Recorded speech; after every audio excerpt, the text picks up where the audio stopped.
dakwah yang kita emban itu membutuhkan apa? Ta'awun bersama. Ya. Jadi dakwah itu tanpa ada kalian tidak ada berarti. Cuman ada ustadz saja. Ada yang menyediakan mic, nggak ada menyediakan apapun, nggak ada. Akan berjalan dengan baik. Tetapi ketika masing-masing berjalan dengan apa yang dia mampu, maka insya Allah kita semua mendapatkan andil di hadapan Allah Subhanahu wa Ta'ala. Jelas ya?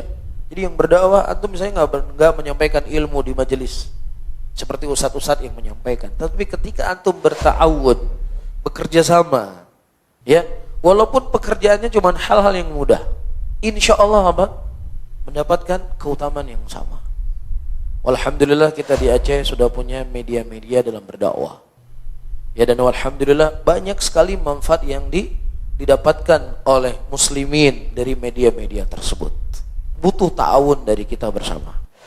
Agar bagaimana media-media yang sudah ada ini semakin baik dan semakin bisa dirasakan manfaatnya oleh saudara-saudara kita muslimin.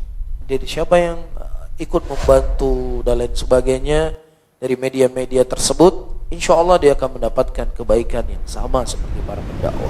Wa ta'awanu 'alal birri wattaqwa wa la ta'awanu 'alal itsmi wal 'udwan. Wattaqullah, innallaha syadidul 'iqab.